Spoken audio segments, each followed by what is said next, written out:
तो बच्चों, आज हम सीखेंगे गॉस के प्रमेय का अनुप्रयोग।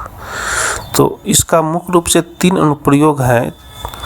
तीनों को हम पढ़ेंगे बारी बारी से। तो सबसे पहले हम पढ़ते हैं अनंत लंबाई के आवेशित चालक तार के किसी बिंदु पर विद्युत क्षेत्र का मान निकालना।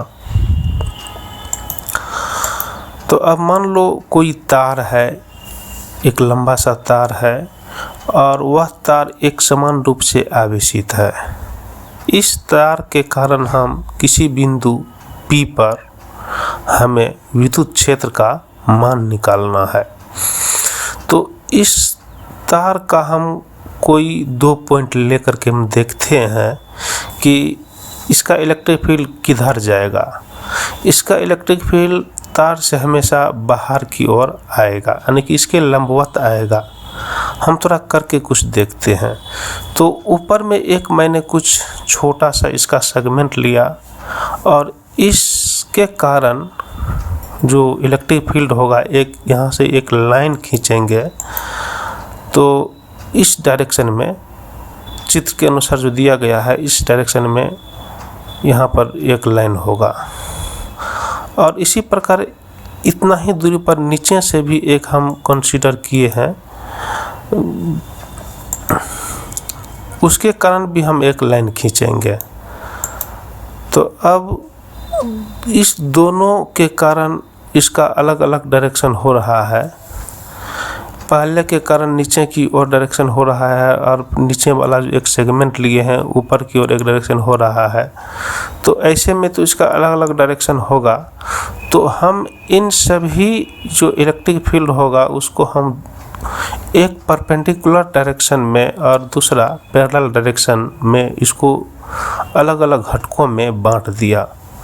तो इसके लंबवत जो घटक होगा E cos थीटा होगा और इसके पैरेलल जो घटक होगा E sin थीटा होगा। पहले तार के कारण E cos थीटा इसके लंबवत घटक और E sin थीटा इसके नीचे की ओर इसका परपेंडिकुलर ये पैरेलल डायरेक्शन में हुआ। इसी प्रकार दूसरे सेगमेंट के कारण इसके लंबवत डायरेक्शन E cos थीटा और ऊपर की ओर E sin थीटा आया, इसका पैरेलल डायरेक्शन।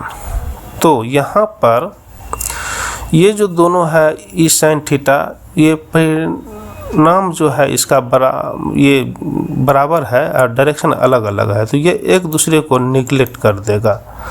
तो देखो वर्टिकली में क्या होता है, E sin theta minus E sin theta बराबर 0। हॉरिजेंटली जो होगा E cos थीटा और E cos थीटा, यानी कि दोनों को जोड़ेंगे तो 2E cos थीटा। तो इसका डायरेक्शन जो होगा हमेशा इसके लंबवत में होगा।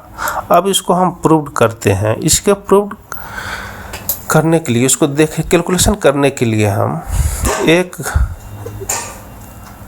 इसके P बिंदु, तार से P बिंदु तक एक लाइन खींचा और इस लाइन का एक सिलेंडर बनाया जिसे हम गॉसियन सरफेस कहेंगे। और इस तार का आवेश घनत्व लैम्डा है, इसकी त्रिज्या R है और इस R त्रिज्या का हमने एक सिलेंडर बनाया है। इसी के कारण हमको P बिंदु पर इलेक्ट्रिक फील्ड का मान ज्ञात करना है। अब मान लेते हैं तत्काल के लिए ऊपर और नीचे इसका फलक जो होगा φ1 और φ2 होगा और P डायरेक्शन में लंबवत इसका φ3 होगा, उसको हम बाद में देखेंगे। अभी तो हम कुछ देखें जो ऊपर नीचे इसका डायरेक्शन नहीं होगा, लंबवत ही होगा, लेकिन फिर भी और हम एक बार देख लेते हैं। तो φ1 का मान E dA cos थीटा हम जानते हैं। तो E dA cos यहाँ पर cos थीटा का मान है 90 डिग्री, तो cos 90 डिग्री का मान होता है 0। तो φ1 बराबर 0। इसी प्रकार ये φ2 का मान भी होगा 0। तो अब हमारे पास जो होगा φ3 P बिंदु पर मान लेंगे फ्लक्स होगा, इस गॉसियन सरफेस से जो निकलने वाला फ्लक्स है। तो φ3 बराबर E इंटू A, जहाँ की A जो है गोलीय सतह का क्षेत्रफल, इसी को हम बेलनाकार सतह का संपूर्ण क्षेत्रफल कहेंगे और इसका मान होगा 2πr_l। किसी बेलन का संपूर्ण पृष्ठ का क्षेत्रफल यही होता है। अब हम इसका कैलकुलेशन करते हैं। φ3 बराबर E इंटू 2πr_l, तो टोटल फ्लक्स φ बराबर होगा φ1 प्लस φ2 प्लस φ3।